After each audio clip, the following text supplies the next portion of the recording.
Olá, boa noite. O contato direto de hoje viaja pela Transgarimpeira, na selva amazônica, e mostra como essa estrada se tornou a Rota do Ouro. A Transgarimpeira abriu caminho no meio da floresta amazônica para a chegada de milhares de pessoas em busca de ouro 40 anos atrás. Mas a corrida pelo minério trouxe também destruição, enfrentamentos e desilusão. Hoje é de onde sai 70% do ouro ilegal brasileiro. Os repórteres percorreram a rodovia para registrar a realidade de quem vive nesse lugar esquecido no sudoeste do Pará, região de conflito permanente.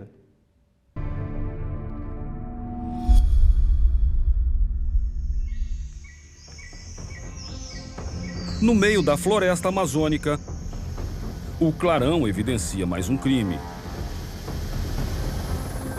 A mata destruída pela busca por ouro. Ponta a cabeça, os dois! Bora! Foi! E um jogo de gato e rato para impedir o garimpo ilegal. Momento tenso aqui agora no garimpo. Troca de tiros, porque alguns garimpeiros conseguiram fugir.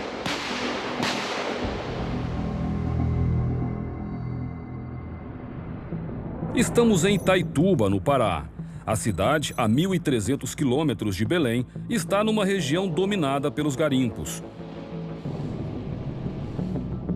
E é a porta de entrada para a Transgarimpeira, a Estrada do Ouro. Lojas especializadas em maquinário para a extração de minério. E estabelecimentos que compram metal dourado movimentam a economia. É daqui também que saem as operações de combate à mineração na floresta. Nossa equipe vai sair agora do aeroporto de Itaituba para acompanhar os fiscais do Instituto Chico Mendes de Biodiversidade e também da Polícia Federal, que vão em busca de garimpos clandestinos. A gente vai sair, vai fazer um sobrevoo, principalmente a APA Tapajós.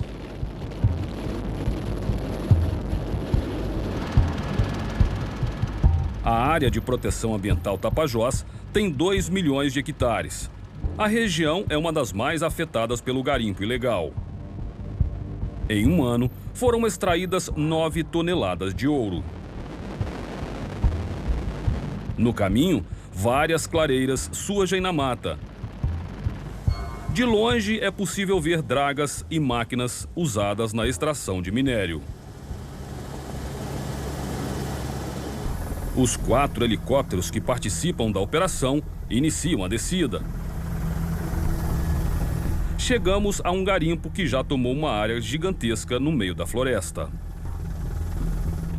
Assim que os primeiros agentes chegam, um homem consegue escapar de moto. Só desembarcamos após uma primeira varredura feita por 8 policiais federais. Os agentes já começam a fazer o trabalho em campo. Os policiais federais do lado de lá, os fiscais do ICMBio estão do lado de cá, até para poder evitar que os garimpeiros que estavam aqui consigam fugir. Para cobrir a área, a equipe se divide. 8 fiscais do ICMBio vão percorrer o terreno em busca de garimpeiros. Um pouco mais à frente, a gente percebeu que tem um outro ponto de garimpo, que inclusive tem máquinas. Eita, lama, bora. A gente tá chegando aqui no primeiro acampamento. Olha, muitas barracas de lona. As tendas são bem estruturadas. Olha, aqui tem cama, ventilador. É uma casa realmente que eles improvisam no meio do mato. Olha, o fogão ainda ficou ligado, ó. A cozinha tem um estoque de mantimentos capaz de alimentar muitos homens por longos períodos. Cebola, tem muita alimentação aqui. Aqui é a despensa, a cozinha, tem um freezer, pratos. Lá fora, um homem é interrogado. E são quantas máquinas que tem aqui? É 3. 3 máquinas trabalhando? Uhum. E elas estão aonde? Estão paradas aqui. Mas é mudada. O nome dele é Francisco da Silva. Ele diz ser dono das terras e de 3 PCs, sigla usada para se referir a pás carregadeiras e retroescavadeiras usadas no garimpo. Nessa área aqui tem quanto tempo? Aqui dentro uns 3 meses. Uns 4 meses aqui, choveu no final do ano, né? Com 4 meses vocês fizeram tudo isso aqui, essa área toda aqui? É. É rápido assim? 3 máquinas? Mas a natureza tá desenvolvendo já, né, aí. O garimpeiro afirma tirar daqui 200 gramas de ouro por semana. Com 3 PCs tem que estar tirando muito mais para sustentar essas 3. Não, mas uma vai... Tá fraco, se nós estamos mudando, vai mudar já. Vai mudar pra onde? Descer aí. Se descer, ia descer, né? A clareira em que estamos tem cerca de 4 meses. Mas Francisco diz que explora essas terras há 3 anos, desde que teria herdado o terreno do pai. Herança do meu pai, né? Aí via na cidade, né? Aí como foi ficando mais fraco as condições lá, Qual é né? o nome do seu pai? Daniel. De quê? Rapaz, eu Não conheceu? não conhecia ele assim, esse aqui era a herança que ele deixou, né? Além de não saber o nome do próprio pai, ele não tem nenhum documento que comprove nem a posse das terras, muito menos uma permissão para o garimpo. Mas o senhor tem a documentação da área, já que é herança? Não, porque naquele tempo, né, não tinha, né? Aí como os outros foram... É terra pública. Mas naquele tempo, né, não... Mas é invasão. Não é que o senhor não tem documento, ele não deixou documento para o senhor, deixou? Não. Então é invasão.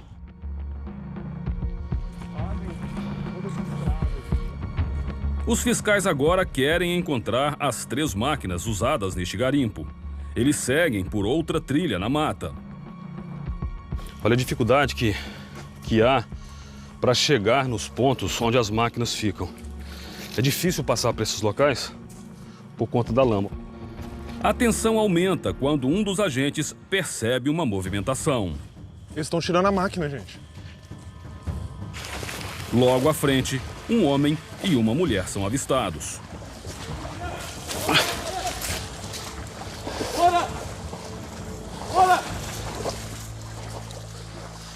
Olha, eles dão a ordem, os garimpeiros estão lá em cima. Vem daí, quase pra cá! Os 2 são rendidos. Parada aí, mão na cabeça, rapaz! Mão na cabeça! Mão na cabeça! Mão na cabeça! Você tá com a mão pra cima, é mão na cabeça! Vira de costa! Fica aí de joelho, de joelho! Com a mão na cabeça! Eles revelam o paradeiro das PCs. Estas são 2 das 3 máquinas que os fiscais conseguiram enxergar do alto durante o sobrevoo.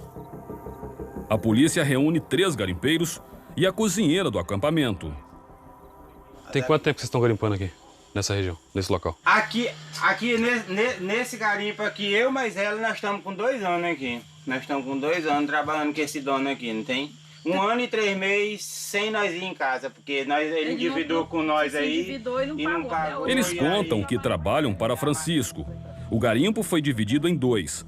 A área maior está sendo arrendada para outros garimpeiros, que conseguiram fugir antes da chegada dos helicópteros.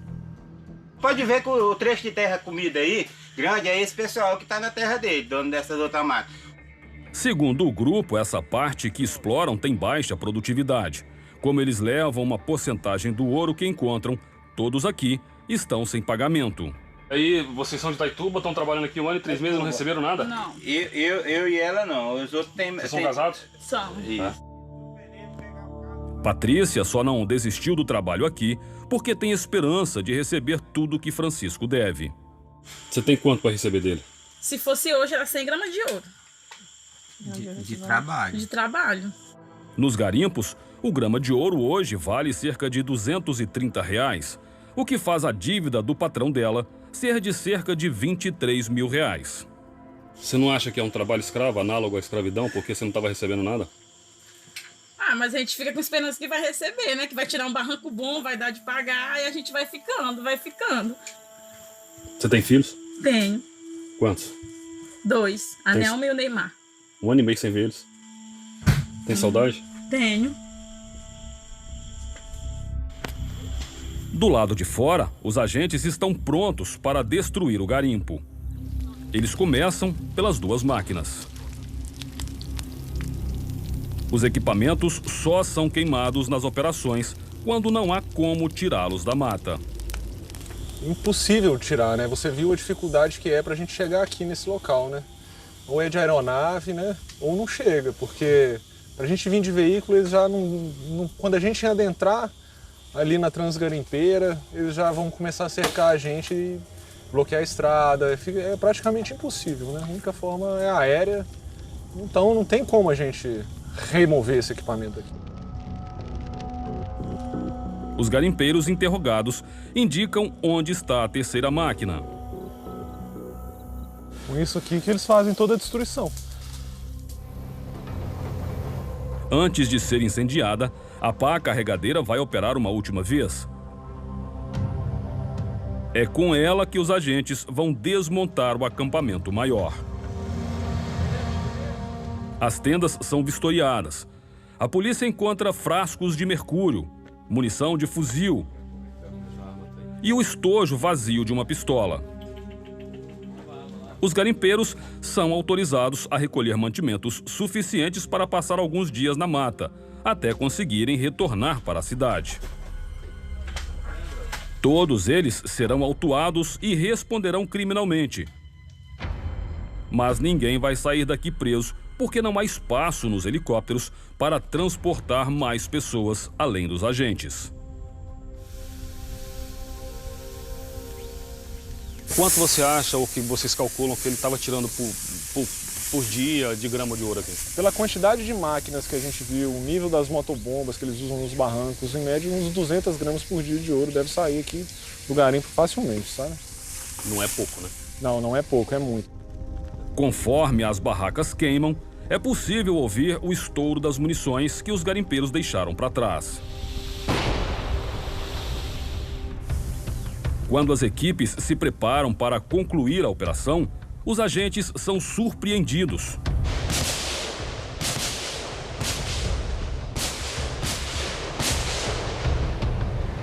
Começa um intenso tiroteio.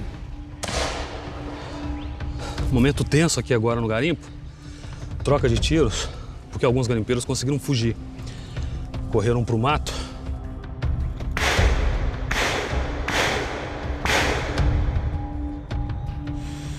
Lá eles indo para o avião.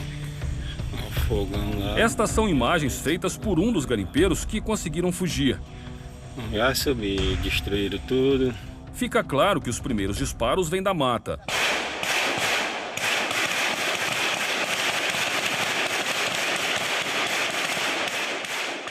O homem chega a debochar dos agentes do ICMBio. Pipoco doido, filma aí, lá o pipoco, lá eles estão atirando ainda. Tem gente atirando ali, ó, neles. Aí,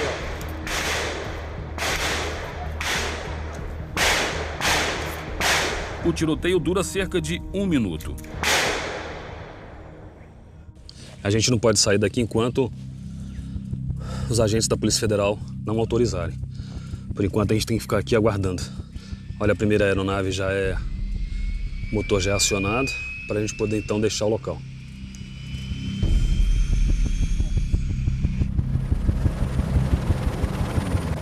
Deixamos o garimpo às pressas. Ninguém fica ferido. Os homens que atacaram os policiais e analistas do ICMBio conseguem fugir.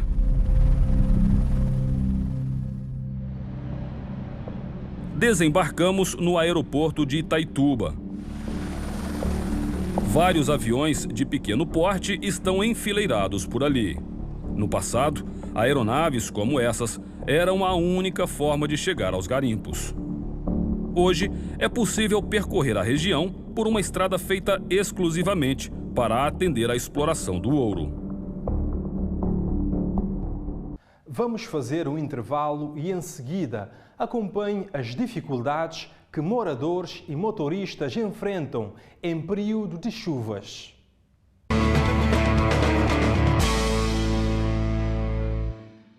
Para seguir viagem, os repórteres sentiram na pele as dificuldades que moradores e motoristas enfrentam quase que diariamente no período de chuvas.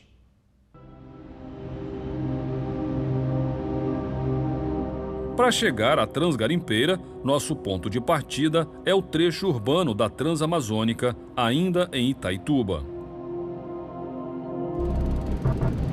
Nosso percurso passa pelo rio Tapajós, que cruzamos de balsa.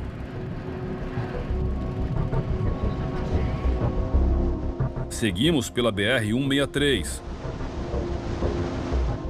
O asfalto fica irregular até desaparecer.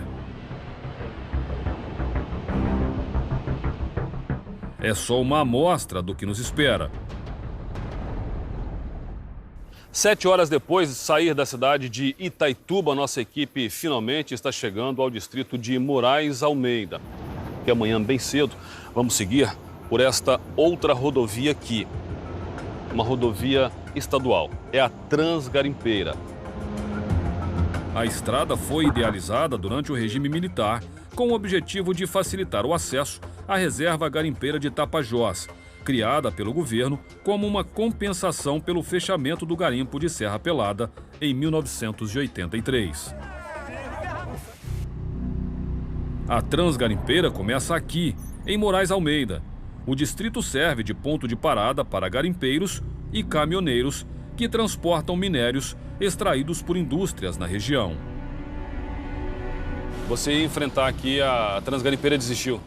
É, devido ter chovido aí, né? Aí a gente, os pneus caminhão meio liso, a gente não vai, né?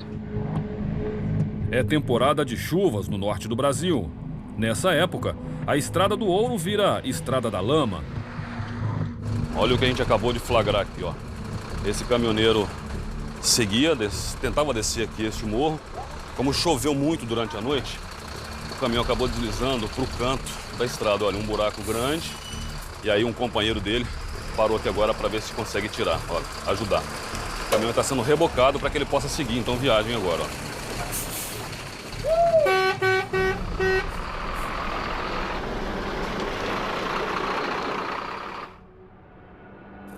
...192 quilômetros de estrada precária ligam Moraes Almeida a Creporizão, o ponto final da Transgarimpeira.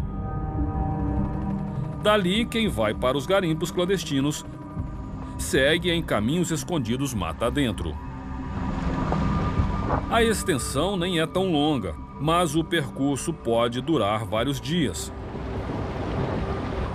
Principalmente no período de cheia dos rios que atravessam o caminho do ouro. Nós estamos chegando agora à comunidade que chama Jardim do Ouro. É a primeira comunidade, depois de Moraes Almeida, quando a gente saiu e entrou na Transgarimpeira. Choveu muito na noite passada e a gente percebe que tem muitas casas alagadas.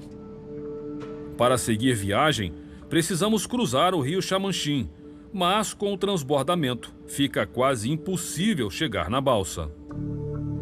O Jardim do Ouro surgiu como uma das muitas currutelas nos arredores da estrada. São vilarejos que se formam para atender aos garimpeiros, com bares, postos de combustível e lojas que negociam o minério. Seu Raimundo abriu um botequim há 4 meses. Ele só não esperava o prejuízo que viria com a invasão das águas do rio. Como é que é a vida de vocês aqui na Transgarimpeira? Fica parado, não ganha nada, não ganha nada, e trabalhar aqui, trabalhar alugado, aqui alugado. É pagar sem trabalhar. O freezer fica em cima do móvel até a água baixar. Quanto tempo desse jeito que eu estou vendo aqui, com o congelador assim no alto? Isso mais ou menos vai ter uns 30 dias. 30 dias? É, vai ter uns 30 dias de água. E se essa Transgarimpeira fosse asfaltada, o senhor acha que tinha mais cliente? Tinha mais cliente, tinha mais movimento. Se for asfaltada, tem mais movimento, né? Olha como os moradores chegam em casa. Muitos deles precisam entrar nessa água barrenta, suja, porque muitas casas, muitos imóveis são bem perto do rio. Voltamos para a fila da balsa. A travessia vai ser mais rápida que o intervalo para cruzar o vilarejo alagado. Durante a navegação, os sinais de que o garimpo está por perto. A travessia acabou agora e olha como os caminhões vão descendo da balsa bem lentamente por conta da altura, da diferença da balsa para a terra da estrada. Do outro lado do rio Xamanchim, Dona Silvanira fica de olho na clientela. Nessa época de cheia aqui, a senhora não consegue trabalhar lá no local da senhora, né? Não, senhor. Onde a senhora trabalha fica cheio d'água? Fica. Alaga tudo. Ela tem uma barraca de lanches na garagem de casa. Quando o rio enche, o trabalho dobra. Para conseguir vender, só saindo de canoa para chegar à beira da estrada. A gente trabalha lá, ganha o dinheiro da gente lá, né? E quando a água vem, ela bota todo mundo para correr. Aí a gente tem a balsa vem para cá, a gente vem junto. Não é todo ano que alaga, né? Mas na hora de vender o lanche da gente, ganhar o pão de cada dia, fica mais dificultoso. Para dar conta de levar tudo cedinho para perto da balsa, Dona Silvanira encara uma segunda jornada em casa. Eu saio daqui umas 6h30, chego em casa, aí já vou começar a fazer o salgado. Vou parar lá para 1h, 2h da madrugada. 6 horas já tenho que levantar, fritar o salgado e trazer para vender aqui. Nossa próxima parada é Creporizinho, a 130 quilômetros daqui. Hora de pegar a Transgarimpeira outra vez. A chuva aperta e o caminho fica mais perigoso.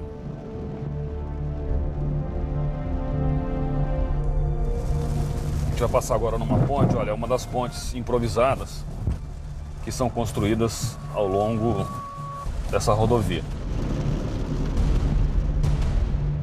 Mesmo quando o sol reaparece, a chuva não deixa de ser um problema.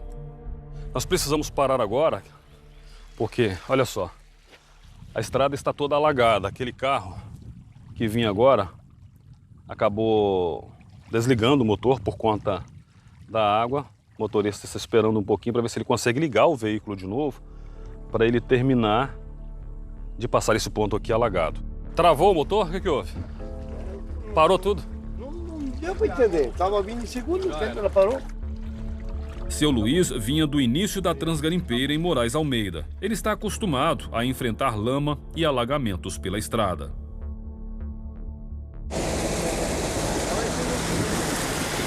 Olha, outro carro vai passando.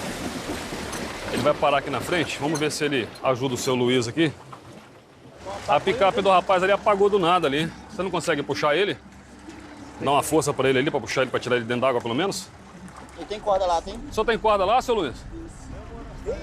Tem nada? Quando uma pane acontece assim, longe de tudo, é preciso dar sorte para encontrar ajuda na estrada mesmo. Segundo o rapaz ali, ele vai ajudar o seu Luiz, ele vai só esperar o carro esfriar um pouquinho para ver se ele consegue amarrar uma corda para tirar o seu Luiz pelo menos aqui de dentro d'água. A gente vai aguardar aqui. Parece que não foi dessa vez. Ele foi embora, não vai esperar nada. Outro motorista aparece e esse está mesmo disposto a ajudar. Vocês estão vindo de onde? Patrocínio? Como é que tá daí pra frente? Não tá ruim não. Dá pra passar? Não, aí não tem água não. James, mais conhecido como Galego, é garimpeiro. Ele oferece a corda e também a força para tirar o carro de dentro da água. Ele vai parar lá na frente, do lado de fora, desse local alagado, lá na estrada, e vai esperar depois, segundo ele, uma outra pessoa vir para buscar, para rebocar o carro dele, porque o carro dele já não consegue ligar mais.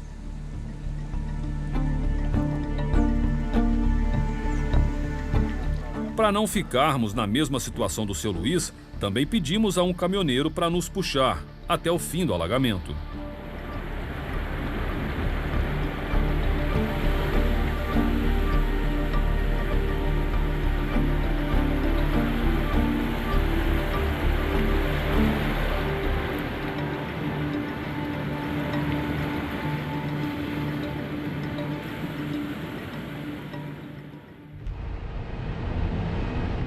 Nossa equipe se divide. Eu pego carona com o Galego por alguns quilômetros. Sem essa rodovia aqui, como é que seria a vida de vocês, garimpeiros? Rapaz, ia ser muito sofrida mais ainda, porque antigamente você passava 20 dias, 30 dias para chegar no destino onde nós queríamos chegar, vindo de Itaituba até lá dentro. Ele é dono de um garimpo e emprega 6 pessoas. 3 dos funcionários são filhos dele. Se parar o garimpo para mim, eu tenho que caçar outro jeito para tocar a vida, para criar meus filhos e levar a vida, né? Galego se queixa da fiscalização que vem se intensificando nos arredores da Transgarimpeira. Queima barraco, queima motor de luz, queima quem tá com quatique, e aí queima tudo. Eu acho errado queimar, não é verdade? Ele afirma que a categoria é perseguida porque vem crescendo o uso de retroescavadeiras e pás carregadeiras na exploração de minério. As pessoas implicam, porque, assim, eu acredito que é por causa das PC. Lá no seu garimpo você não tem PC, você não tem a retroescavadeira, né? Não tenho.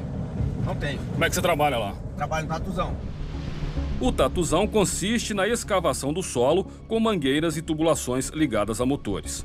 A prática é considerada menos invasiva e destrutiva que o garimpo com retroescavadeiras e maquinário pesado.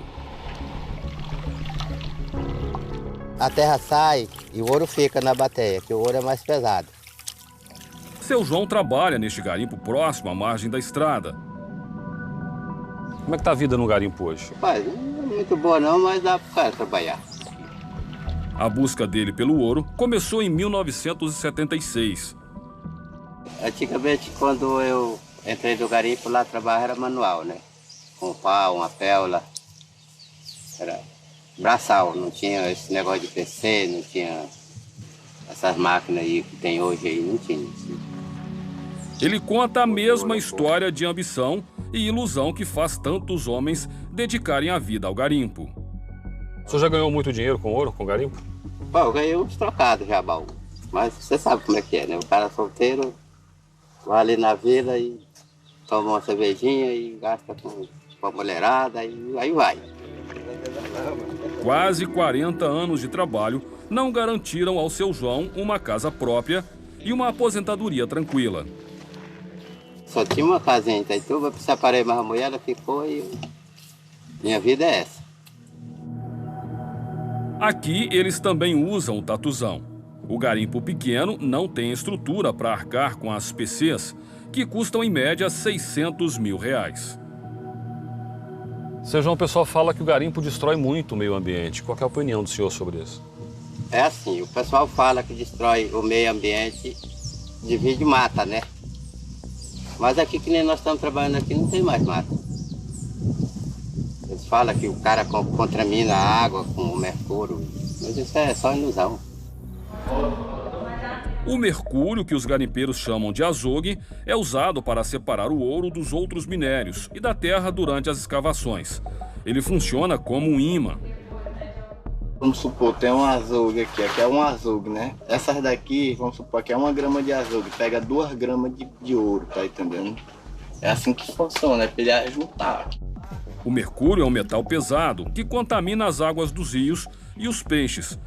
Os garimpeiros que encontramos afirmam que fazem o uso do minério fora das bacias cavadas na terra. Essa região toda, ela não trabalha com azogue dentro do barranco. A Fundação Oswaldo Cruz estuda há 4 anos os índices de mercúrio na bacia do rio Tapajós. Estima-se que para cada quilo de ouro que o garimpeiro identifica no ambiente, ele utiliza entre 2 e 8 quilos de mercúrio. Então, à medida que ele cai no rio, ele não se mistura com a água, ele não é diluído na água. Ele pode correr ao longo do rio, mas ele vai se sedimentando, ele vai descendo ao fundo do leito do rio. Vamos para um curto intervalo e, em seguida, veja como o mercúrio usado nos garimpos vem afetando cada vez mais os rios e os povos da floresta.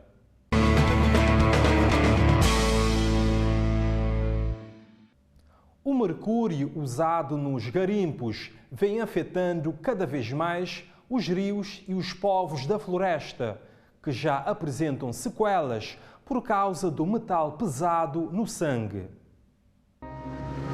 O caminho do mercúrio pelas águas é invisível e devastador.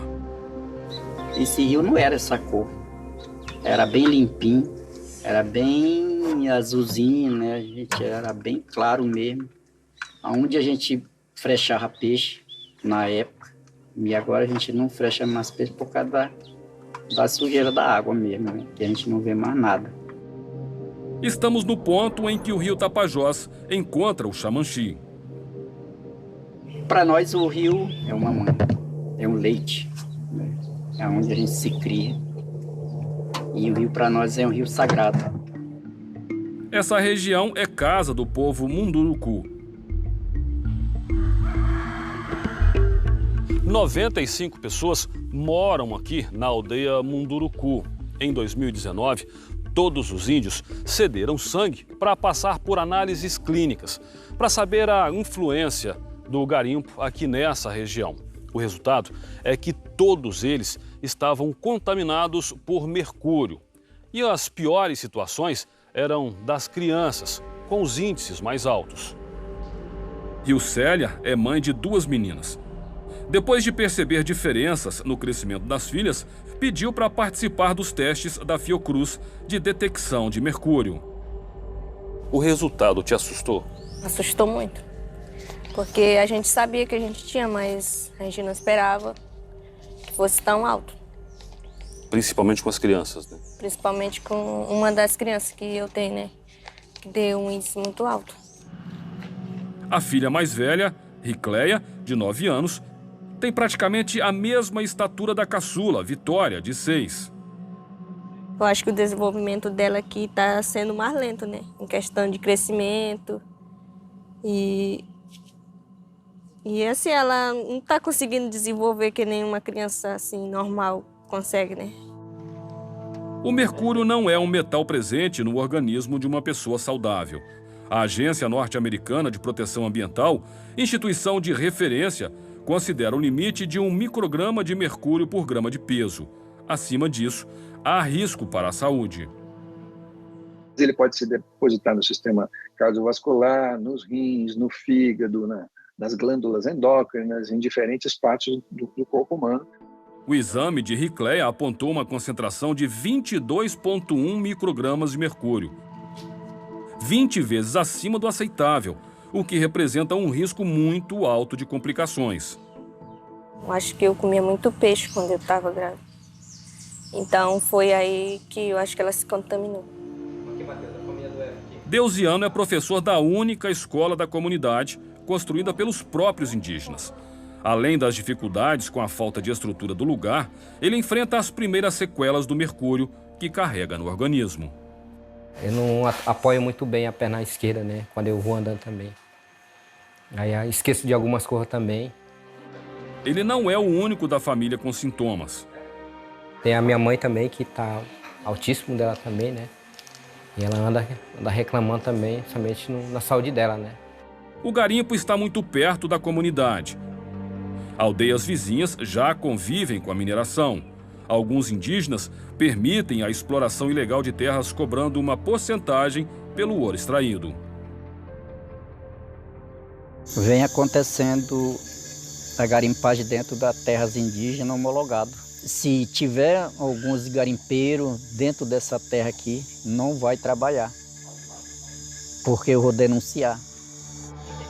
O cacique da aldeia percebe dia após dia as mudanças irreversíveis que o garimpo provoca. O que resta para nós é a destruição. Ela acaba com a imagem do garapé, né? Ali não nasce mais nada. Madeira mesmo nativa não existe mais, que ela não nasce mais. Procurado, o Ministério dos Povos Indígenas não respondeu até o fechamento da reportagem.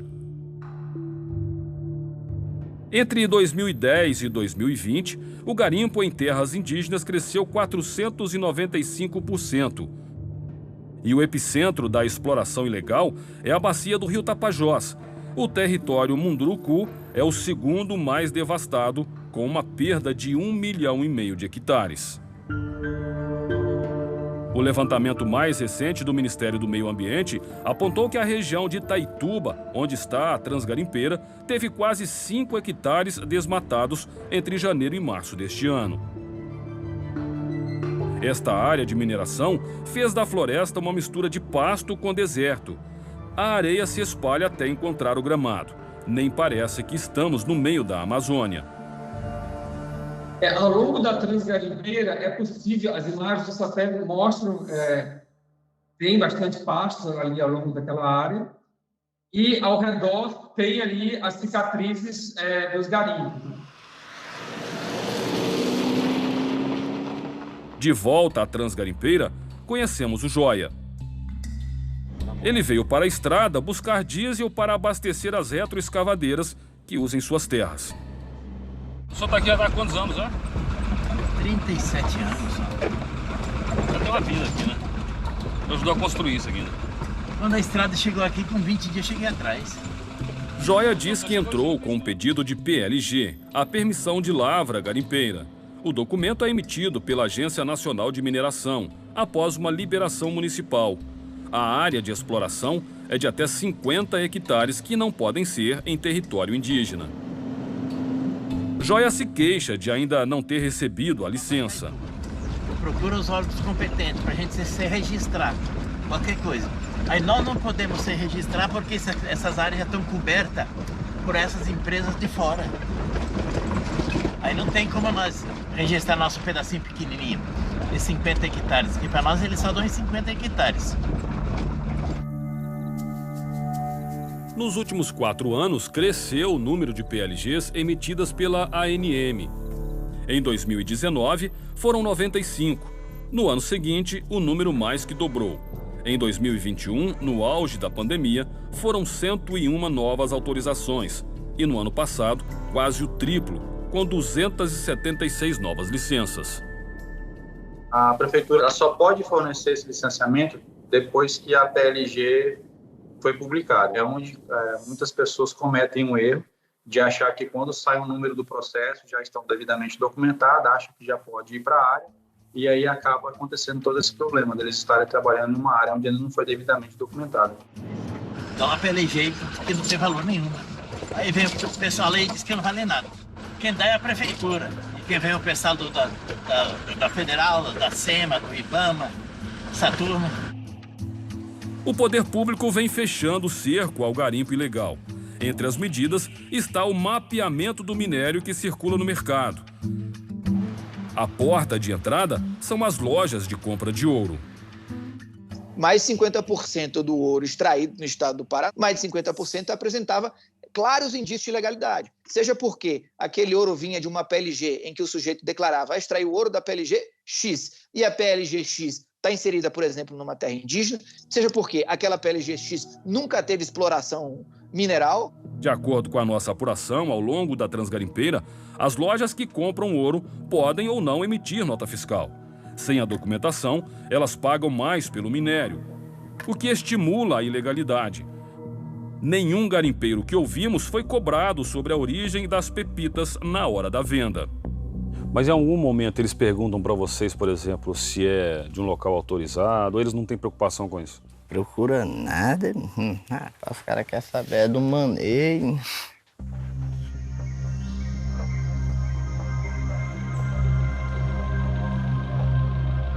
Nós estamos chegando então no garimpo do Seu Joia. Nosso carro vai ficar lá em cima, mas olha só, para poder passar nesse local aqui, tem que ser um carro 4x4. Seu Joia está chegando no garimpo dele. Não é fácil, ó.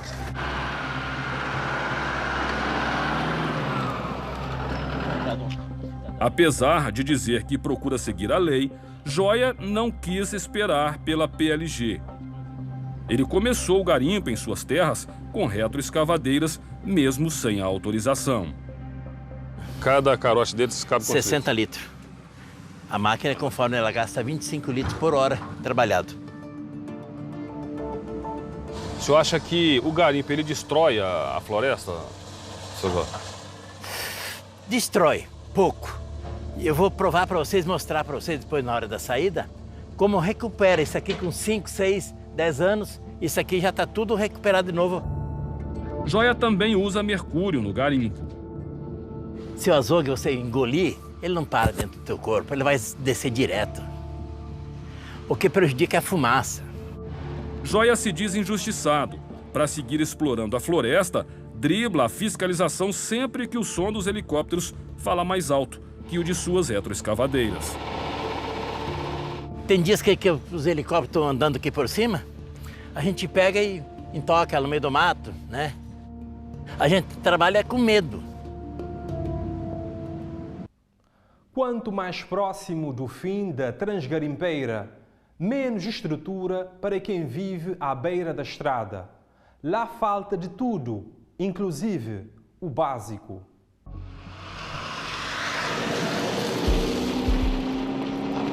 Conforme avançamos pela Transgarimpeira, o caminho vai ficando mais precário. E as comunidades, às suas margens também. Depois da comunidade de Jardim do Ouro, o que a gente percebe é que a gente já não encontra mais, olha só, a rede elétrica instalada na beira da rodovia. A gente encontra, sim, muitos montes, como este daqui, olha só. Postes empilhados, esperando a obra, para que os moradores dessa região possam, então, receber a energia elétrica.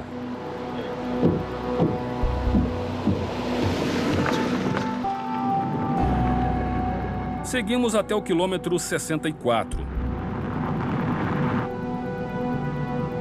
Por ironia, diante dos postes que ainda não foram instalados, está um restaurante que só funciona graças a estas máquinas.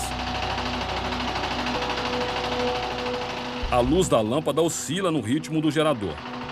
É a única forma de ter energia elétrica por aqui. A gente liga mais ou menos assim umas 10 horas do dia, né? E quando tem alguma coisa muito perecível, tipo carne, né? Aí tem que ficar ligado direto, 2 motores trocando. Quando desliga um, liga o outro, porque não pode ficar sem energia.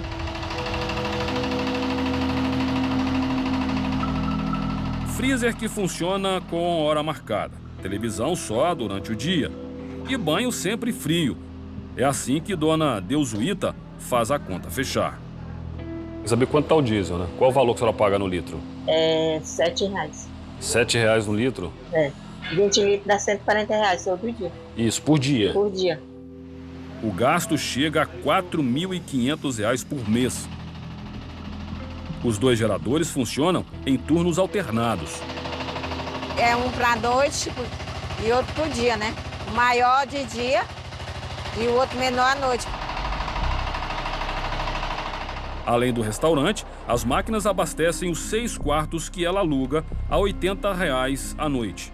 Os hóspedes quase sempre são caminhoneiros que ficam presos na Transgarimpeira durante as chuvas. Vamos mostrar aqui como é aqui dentro. Olha, tem uma cama de casal, um ventilador. É, tem um ventilador. Tem até uma escalpa que se você quiser armar a rede. Às vezes é um casal com criança, né? Aí põe a rede ali. A internet é por energia solar.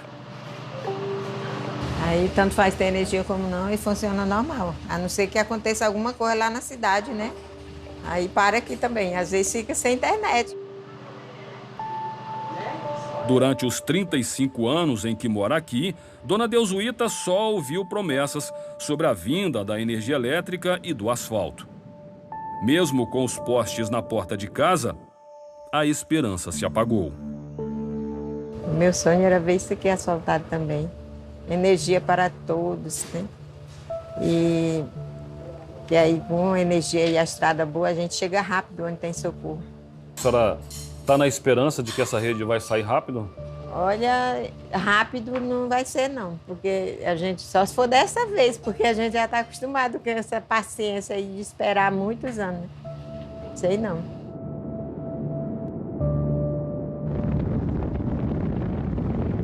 Nossa próxima parada é mais um distrito que era currutela dos garimpos da região. Nós estamos chegando, já no início da noite, à comunidade de Crepulizinho. Nossa equipe vai passar a noite aqui. Ainda está chovendo, para a gente descansar um pouco, para a gente amanhã continuar essa viagem. Aqui também o poder público não fornece energia. Então eles dependem aqui de geradores, dependem de motores individuais. Quem tem mais dinheiro tem motor grande e fornece energia para as outras famílias, pontos comerciais, residências. A eletricidade que alimenta os postes vem dos geradores, tudo feito pelos próprios moradores. Cada rua que a gente passa aqui tem um barulho diferente de um gerador diferente, porque são geradores individuais. Até o posto de saúde é fornecido energia para o morador da região, né? Questionamos o Ministério de Minas e Energia sobre as obras de instalação da rede elétrica no entorno da Transgarimpeira. Também pedimos esclarecimentos a respeito da mineração ilegal na região, mas a pasta não respondeu até o fechamento da reportagem. Quando amanhece, o Crepurizinho revela outra deficiência. Não há sequer coleta de lixo na comunidade. A gente está vendo agora um caminhão descendo e olha que tem urubus na pista, bem ali no fundo. O lixão começa bem lá embaixo, ao longo da pista, e termina um pouco mais aqui nesse canto.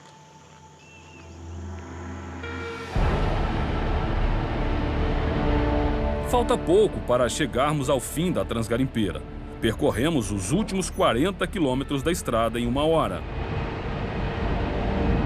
Nós estamos chegando ao distrito de Cripurizão, uma comunidade pequena, com pouco mais de 5.000 habitantes. O asfalto chegou a poucas ruas. A energia elétrica foi improvisada por 2 empresas privadas que distribuíram alguns postes pela comunidade.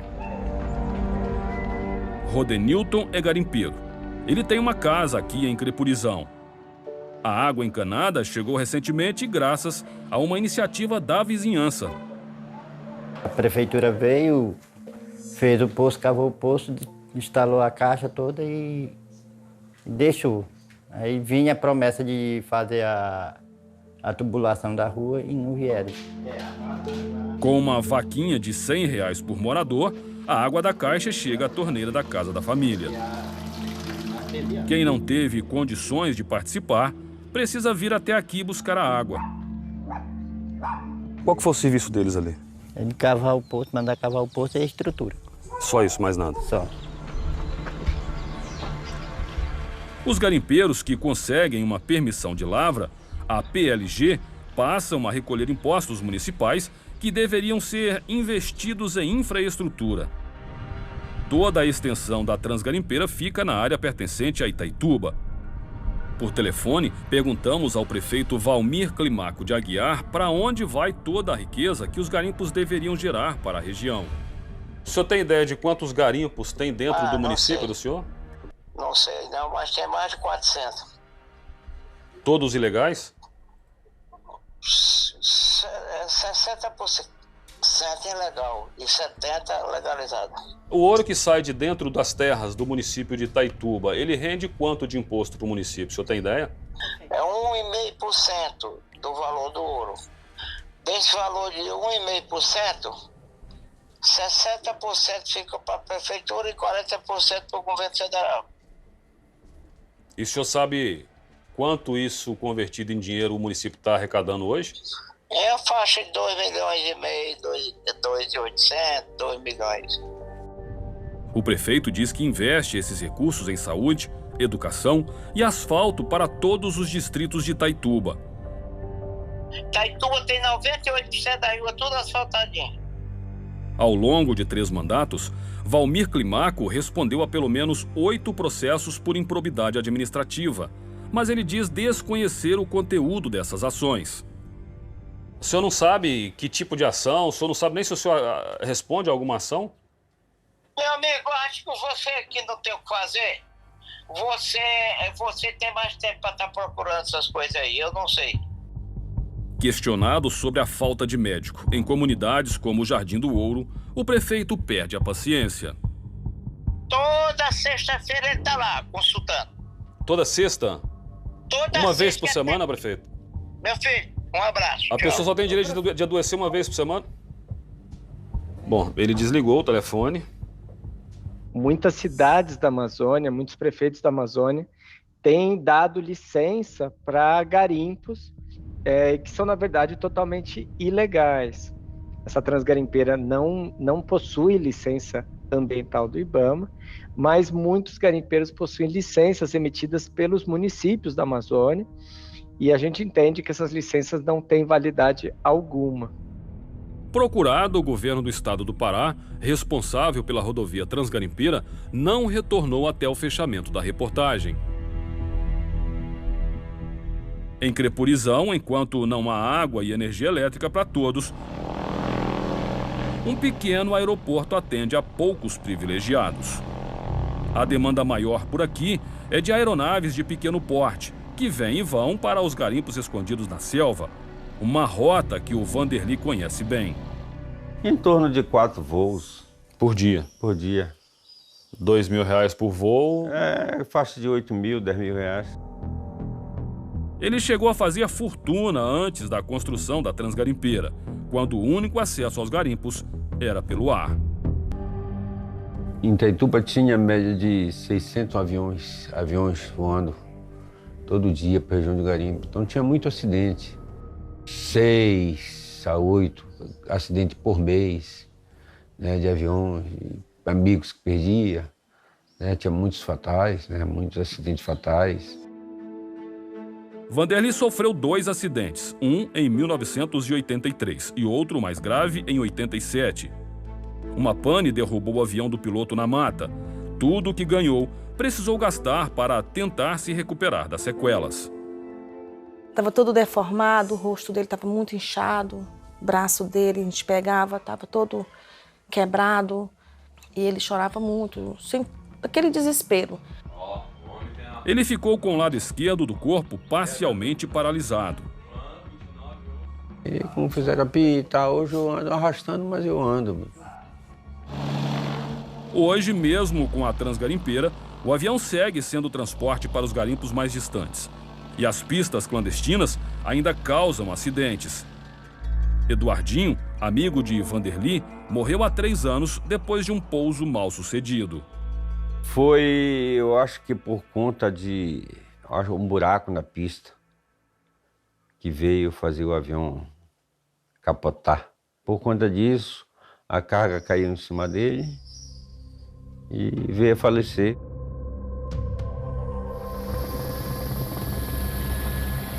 As histórias de sonho do Eldorado nos levaram a garimpos precários, em que homens e mulheres colocam suas vidas em risco.